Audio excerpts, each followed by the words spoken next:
On the plains of Luwa, in Zambia, every animal, bird, and insect has found its place in Africa's vast circle of life. The circle would be complete if it wasn't for one tiny flaw.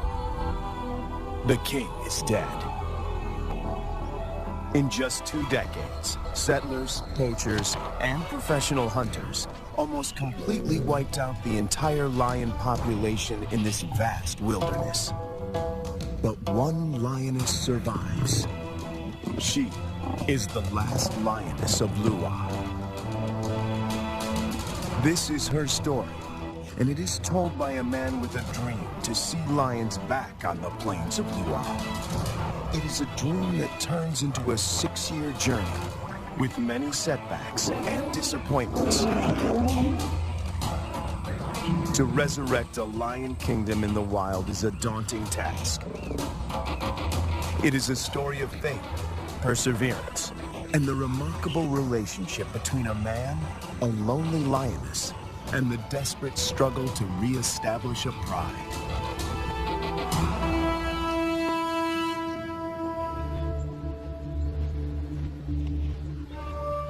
The indigenous people of Luwa know that a single lioness roams this plain.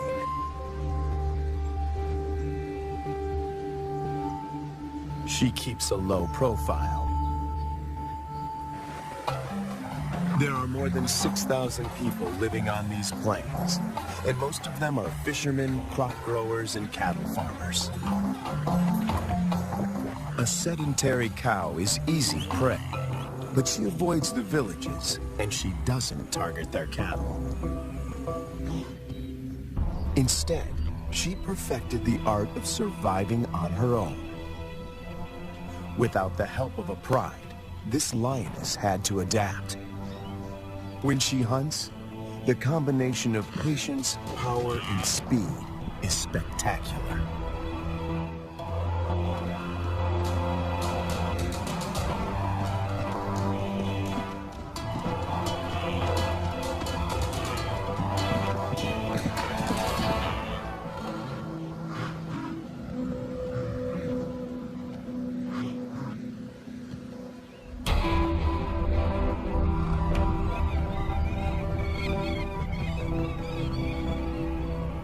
This female is about 6 years old when she steps into the viewfinder of Herbert Brouwer, a wildlife cameraman.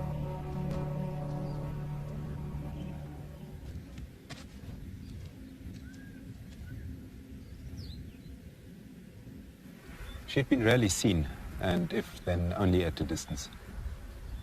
But suddenly there she was, right in front of our eyes. Herbert is captivated by her and returns to the floodplains of Luwa year after year. It comprises 3,600 square kilometers and borders Angola in the west. The bank of the Zambezi floodplain marks the eastern boundary of the park. People living here tell Herbert that the lioness has been alone for many years. They call her Lady Luwa.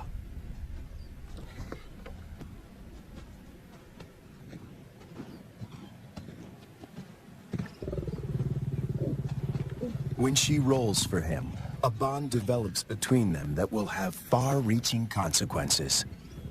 There was one thing, though, that she could not overcome, and that was her isolation. It took me 3 years of filming her on the plains, though, to understand how lonely she really was. At night, she follows Herbert into his camp.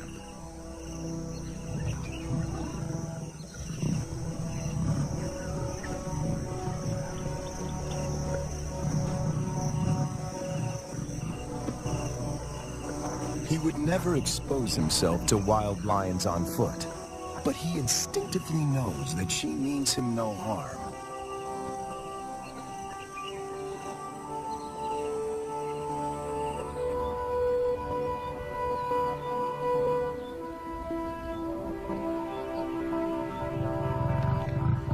It is true that female lions can survive on their own, but they only thrive as members in a pride.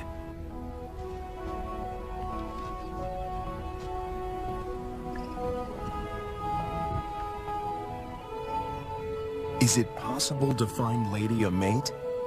And could they produce cubs and form a new pride? These are the burning questions facing Herbert and experts at African parks.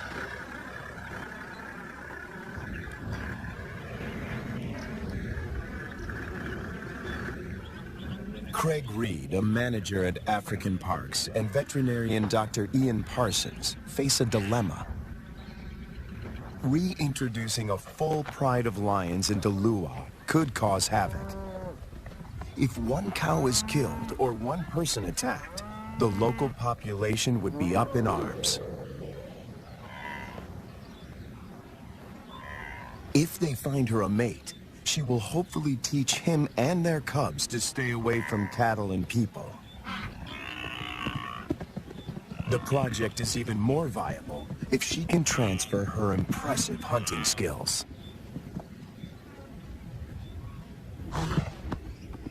It takes 4 years of detailed planning to get the project off the ground.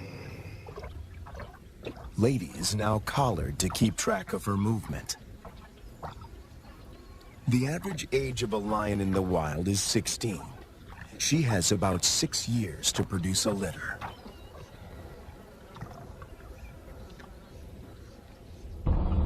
To find a mate for Lady, the team goes to neighboring Kafue National Park.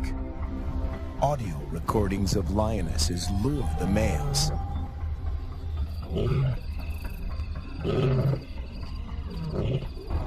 Wildlife vet Dr. Ian Parsons darts 2 males. As a coalition, they stand a better chance to survive the trauma of a translocation. The big question on everyone's mind is whether these 2 males will bond with Lady. If they do bond with her, she might be able to teach them how to keep a low profile and avoid the villages.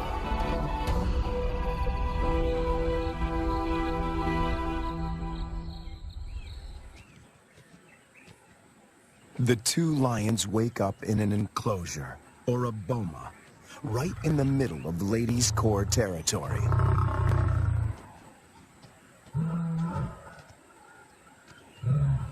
One of the males is 3 years old, the other a bit younger. Lady is almost 8 years their senior.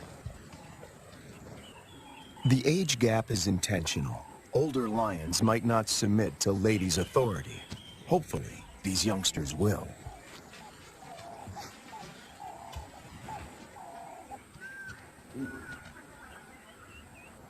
This is the first time in years that Lady has set eyes on her own kind. She keeps watch as the 2 males familiarize themselves with their new home. The first piece of the puzzle falls into place. But then, disaster strikes. On the 5th day in the boma, they escape. Finding themselves in a strange environment, they could take fright and bolt. To Herbert's relief, he finds them a few hundred meters from the enclosure. Lady's response is odd. She rolls to show them she is not a threat, but she doesn't approach them. The males are aware they are in her territory. Everything is new. It's going to take time to adjust. Before she leaves, Lady marks the territory with her urine. It's a strong message. She's the landowner. They are the squatters.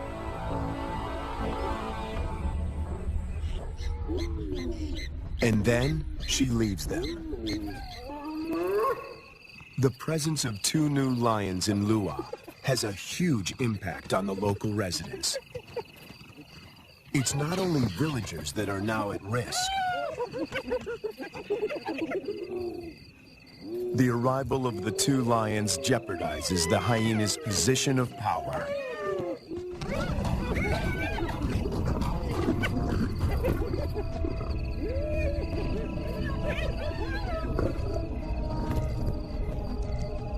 Together, they make a fearsome team. Only the younger of the two wears a collar, as they are almost never apart. The acid test is to see whether they will mate with Lady or leave her to seek other females. It's a precarious start, but the journey has begun.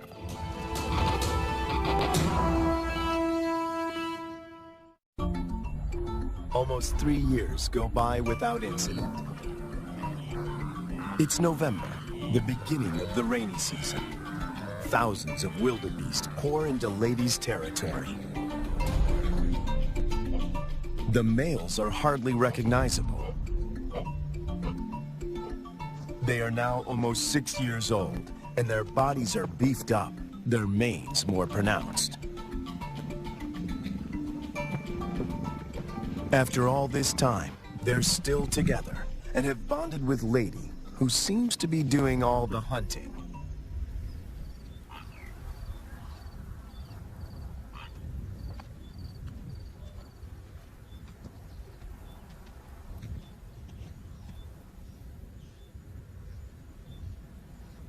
She targets wildebeest, almost twice her size.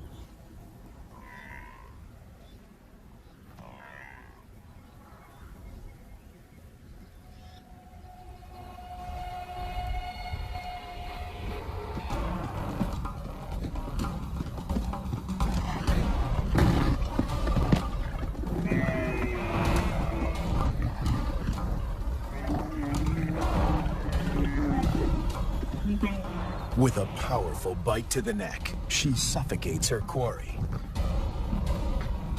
It's all over in minutes.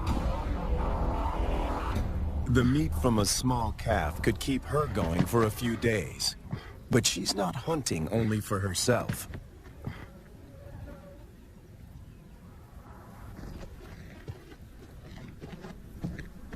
As the most experienced hunter in this trio, she is happy to share her kill.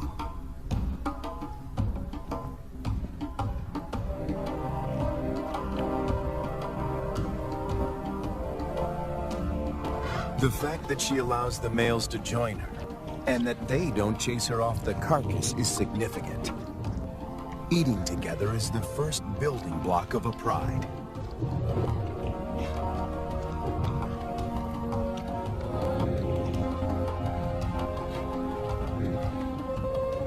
Her reward is companionship. The males get the lion's share of her kill. They gorge themselves and can eat up to a quarter of their own weight in one sitting.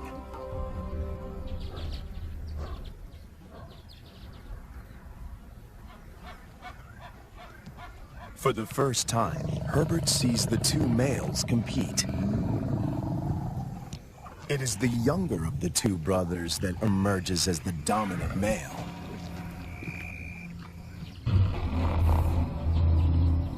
He's the one that follows her when she's in estrus.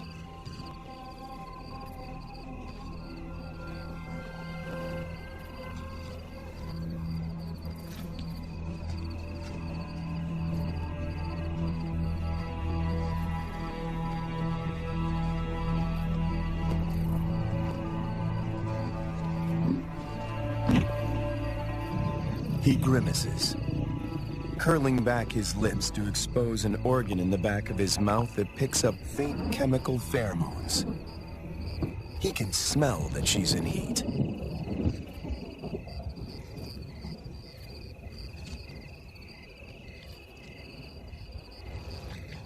It's the dance Herbert has been waiting to film for years. The brother watches from the sidelines. Lady stays receptive for several days and copulates frequently. Both males stick to her like glue. They won't fight over her. As members of the same coalition, they come to a gentleman's agreement. If the dominant brother tires, the other might get a chance to mate as well. Now she rolls, not to greet Herbert, but in submission.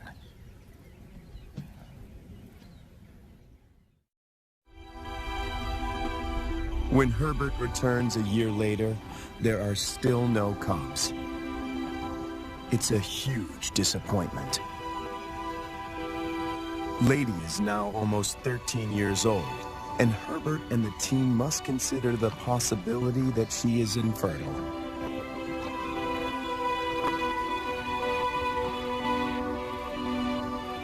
If that's the case, the males might leave her and start roaming, looking for other females to propagate their bloodline. And that will bring them in direct contact with villagers.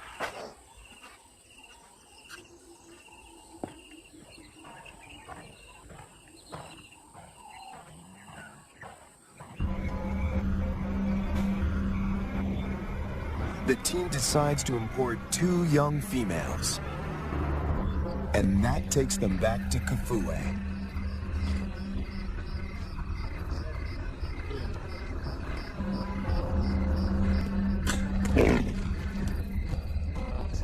Again, the team faces a dilemma.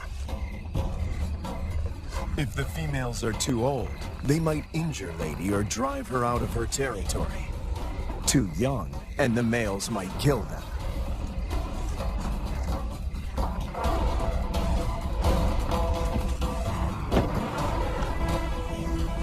Dr. Ian Parsons oversees the translocation. We need some water just to keep them cool while we're traveling. Antidote. That's not very fast acting. It takes about 15 minutes to work.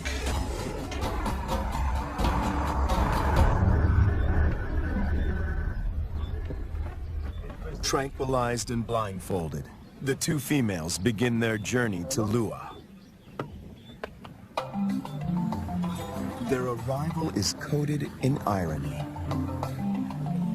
The tribe settled here more than 100 years ago on the orders of the first king to protect the wildlife.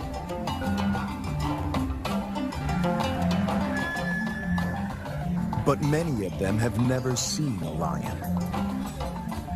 And yet lions have always played an important part in the biodiversity of Lua.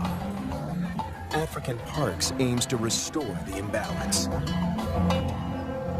But this is only possible if Lady remains the central character. She has to teach the new arrivals the lay of the land, and teach them to keep away from villages. The question now is whether she can transfer these skills in time. The 2 lionesses are collared with radio transmitters before being released into the enclosure.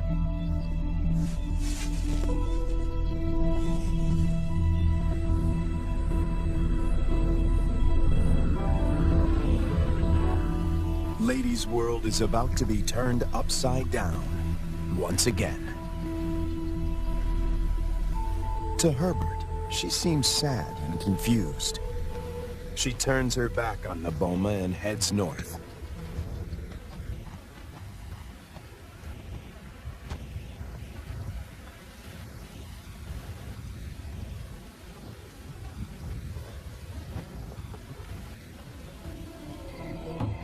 The males, on the other hand, are very interested.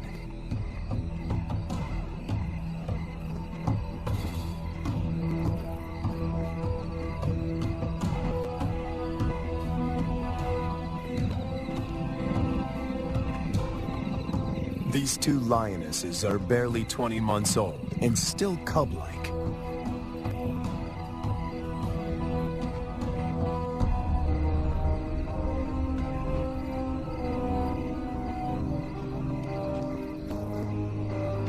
Male lions are known to kill cubs they haven't sired. No one knows how this will play out.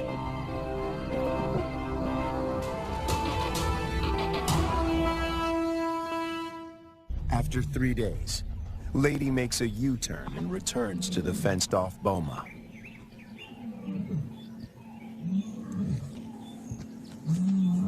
The 2 young females respond to her calls.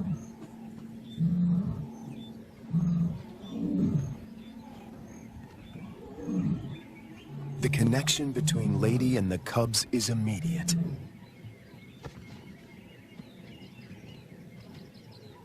She engages.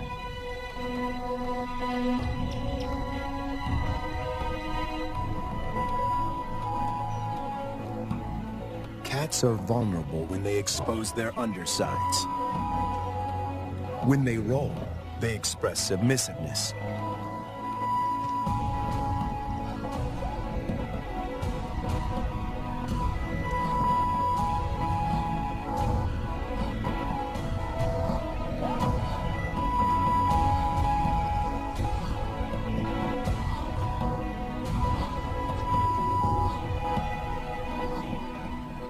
But trouble is on the way.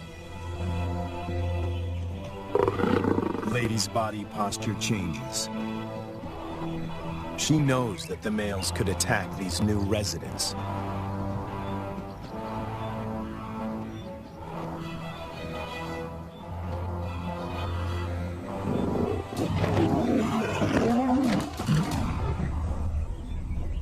Ears back, every muscle contracting.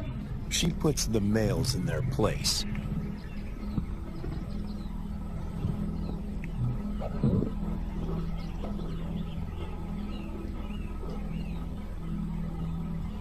Four cats now crowd her space, after years of solitude.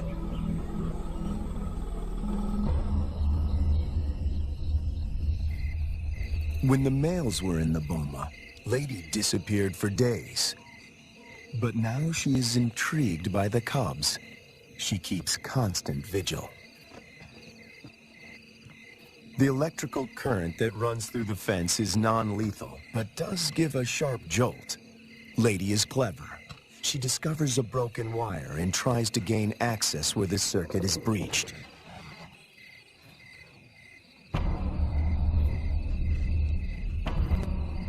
The males are perturbed by the new arrivals. But before they get any ideas, Lady asserts herself. The balance of power might have shifted, but she's still in control.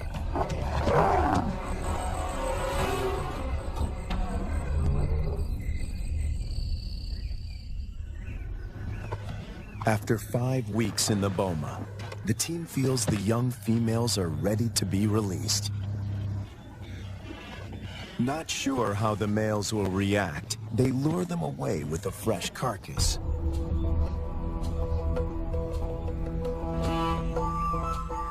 The young cubs have also not been fed for a couple of days.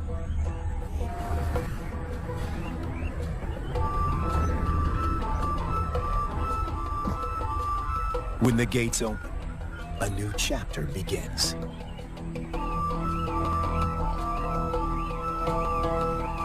Lady is first on the scene.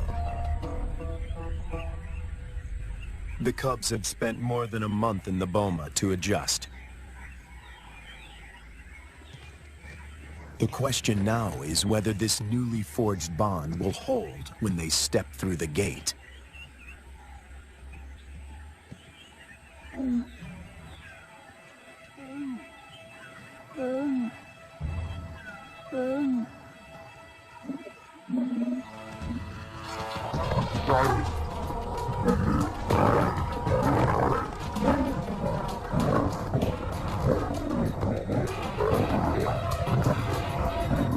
The first encounter turns into a cat fight. But it is more show than anything else. If Lady wants to kill these cubs, she can do so in the blink of an eye.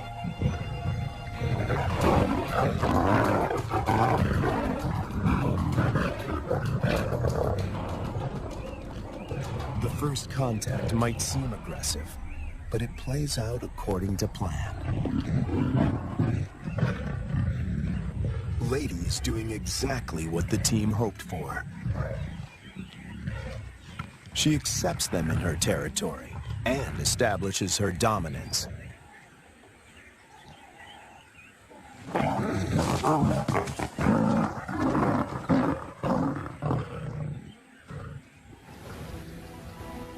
The landscape of Lua now looks very different from the days when Lady followed Herbert to his camp. Now 2 young and subdued females follow her. But Lady is not used to having an entourage. She's not at all familiar with the dynamics of a pride.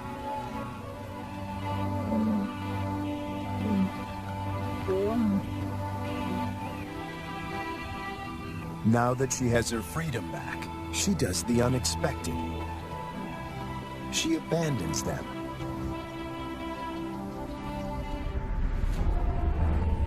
The 2 young females now find themselves in a new and unfamiliar environment swarming with hyenas.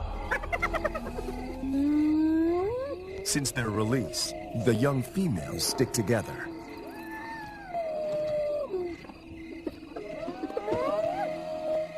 But their lives are in real jeopardy.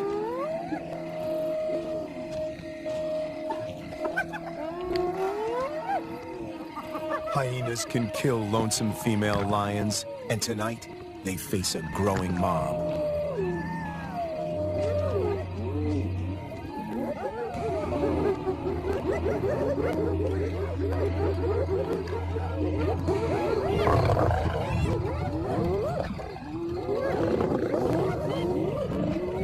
In no time, the newcomers are surrounded by a hungry and ferocious clan.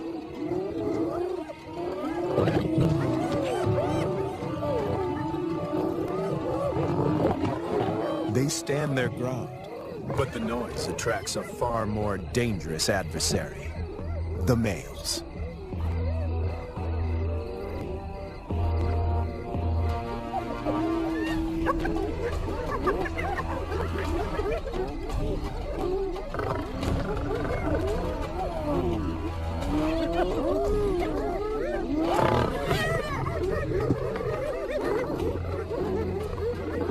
The 2 brothers have finally tracked down the youngsters in the wild, and Lady is nowhere in sight to protect them.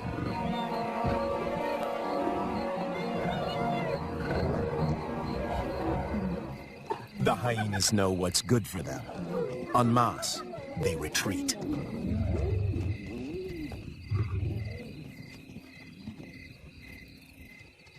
This is their first encounter with the males outside the boma. Anything can happen. The brown-collared female is first to bolt.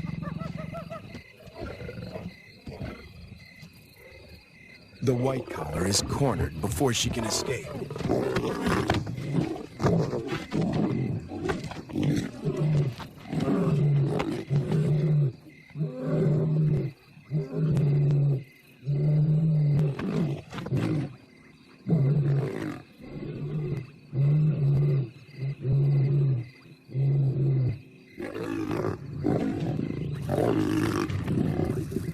Two against one. The odds are not in her favor. But her assertiveness could be her saving grace.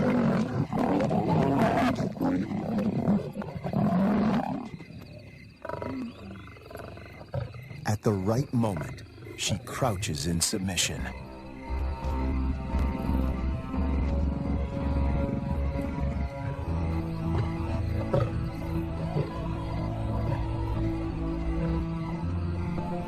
The encounter with the males is a frightening experience for both young females. They split up. Separated, they are now more vulnerable. Danger looms for both of them.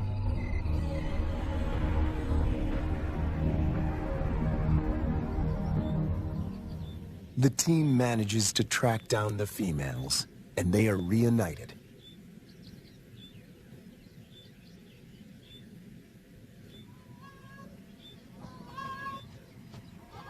It takes months before they settle down.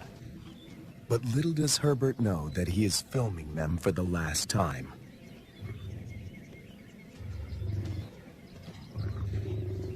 The next day, the brown collar is gone.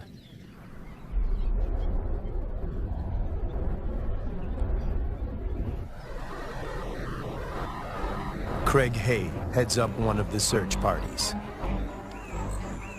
All eyes are now on finding the brown-collared female. Some of the farmers have seen her in the vicinity. life is in real danger.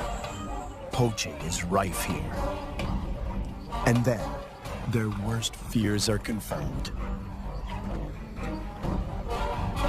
It's in the air. A faint radio signal comes from a pond.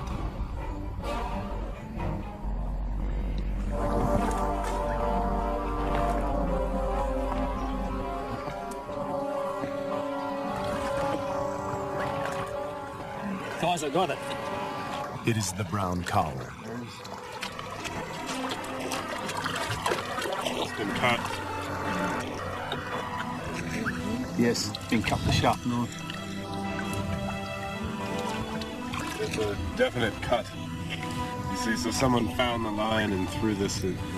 Or killed the lion. Killed the lion and threw this in. The mood is one of despair.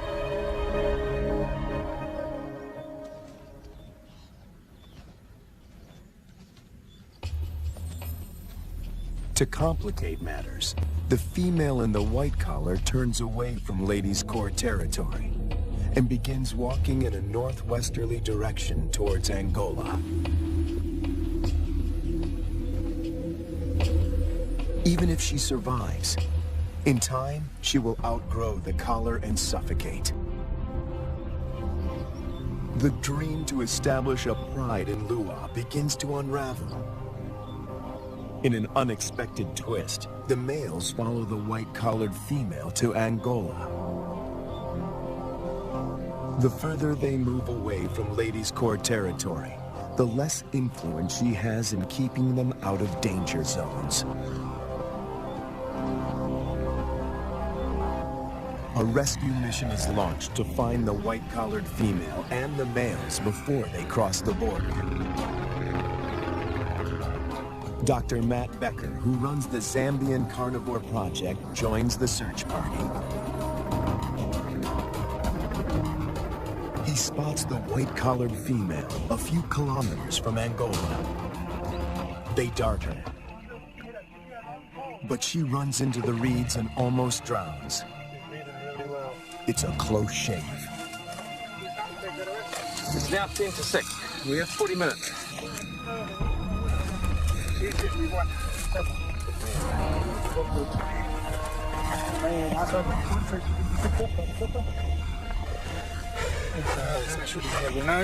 It's gonna be windy.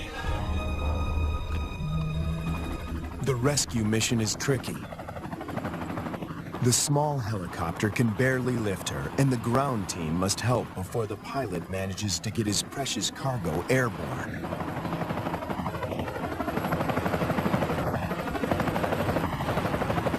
The males have slipped off the radar, and the team hopes they will turn around on their own accord. Meanwhile, more drama unfolds close to the boma. Lady is darted.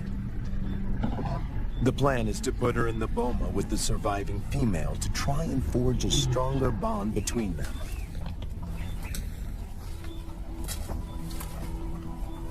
It is the most difficult decision the team has had to make until now. Lady has never been deprived of her freedom. She gets a quick medical checkup and a new collar. The young female, tranquilized, is already in the boma.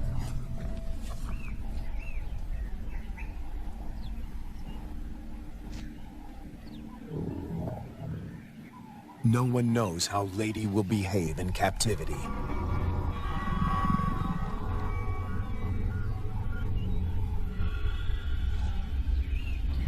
Locked up and frustrated, she could turn violent and kill the youngster.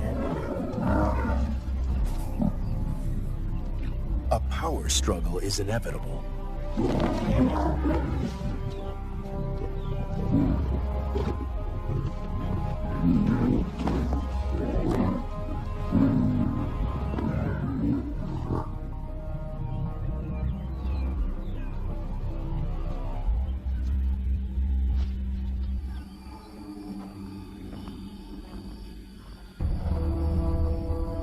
More bad news.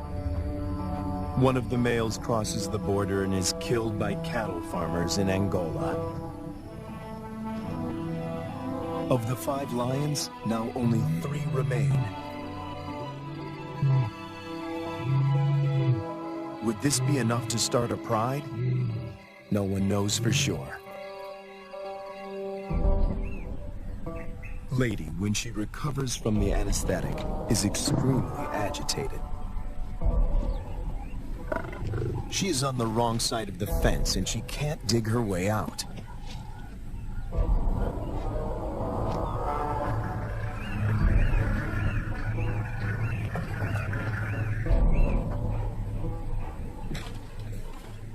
The young female, on the other hand, is familiar with the enclosure.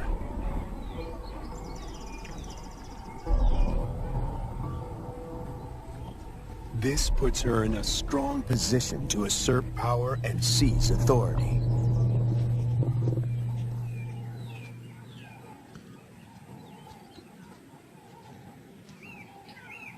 Clearly upset, Lady seeks refuge in a tree.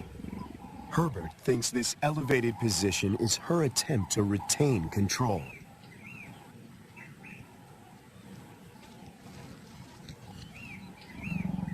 Hunger eventually tempts her down.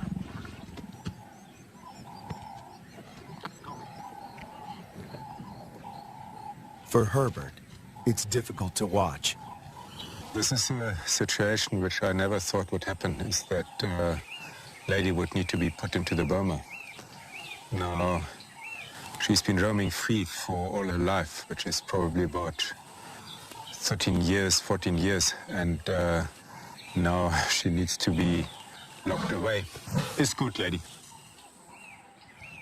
The tree becomes a central prop in this battle of wits between these 2 cats.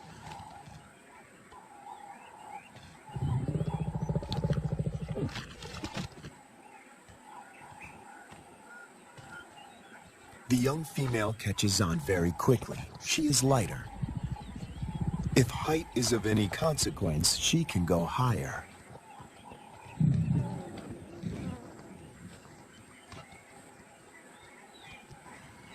From her elevated position, the young female spots the surviving lion. He is just returning from Angola, alone.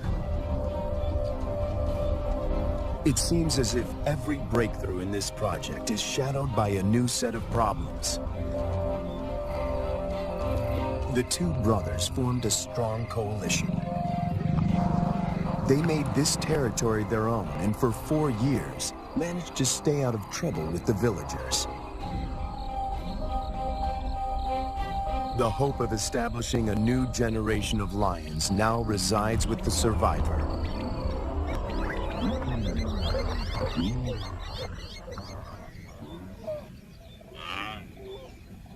Lady and the young female emerge from the boma after 7 weeks. The outcome of the bonding exercise is disappointing. They split up. Lady doesn't want another cat on her tail.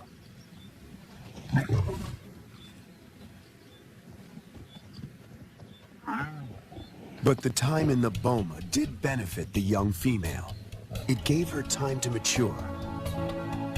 She doesn't see the male as a threat anymore.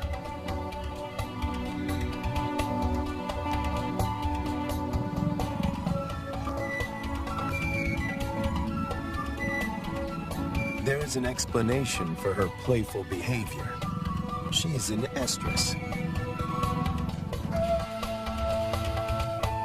Lady is excluded from this courting ritual. After all the turns and twists in this complicated plot, she finds herself once more alone.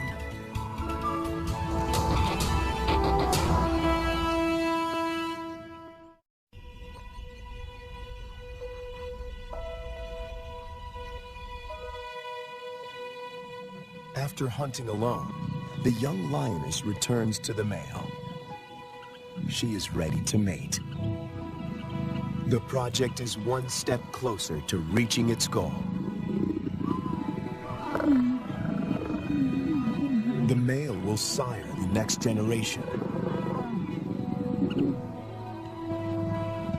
But what about Lady? Will she be part of this new pride? It somehow seems sad and tragic if she is now excluded. And on cue, she disappears.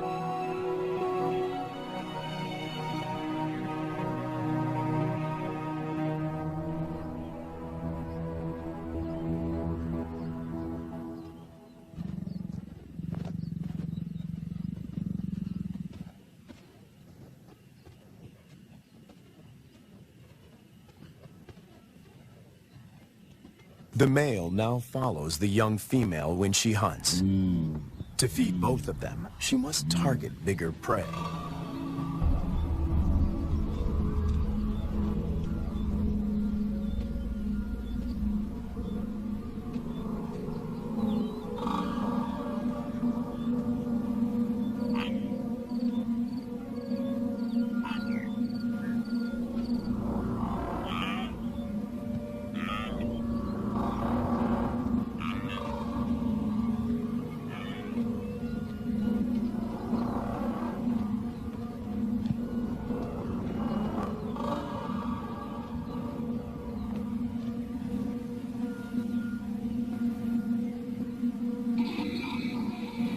The male is not helpful. His overeagerness spoils the hunt.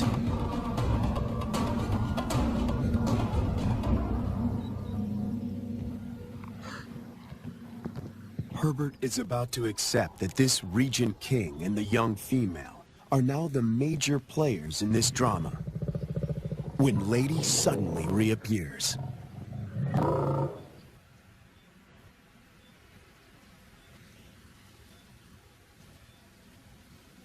The young female watches the reunion from a distance.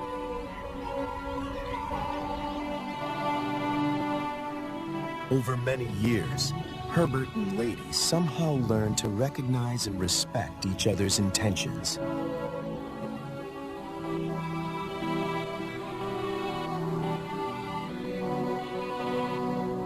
When she looks at him now, he feels he can almost hear her asking, "Is this what you wanted?"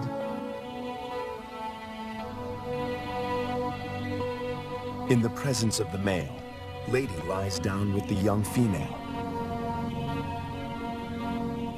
This is what a pride looks like.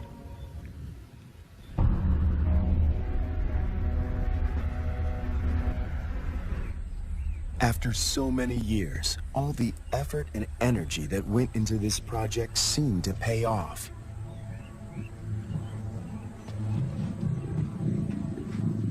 The young female frequently mates with the lion in Lady's presence.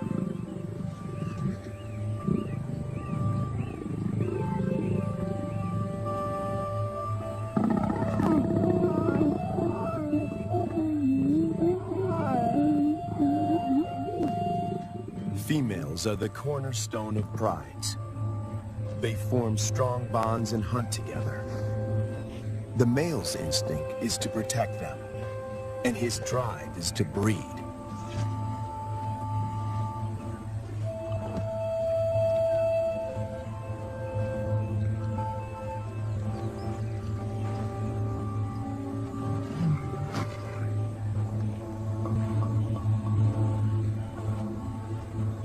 But a female in estrus that leads to mating is not a guarantee that this new pride is stable and secure.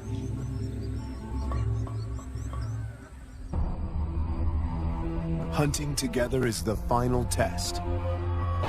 And then it happens. The young female takes the lead. Lady follows. This is certainly a new development. And the outcome is swift and lethal.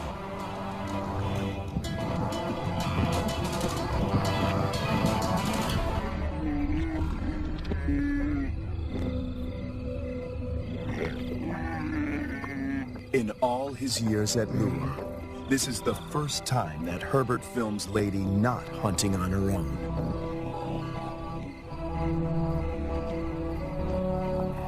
When the male joins them, the circle is complete.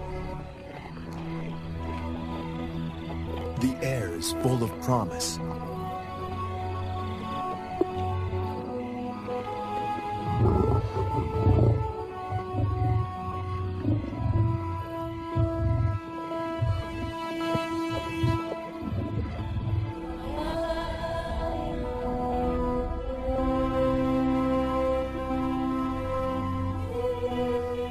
Lady remains the central force and protector of this new pride. She may not give birth to the next Lion King, but she will make sure that he has a kingdom.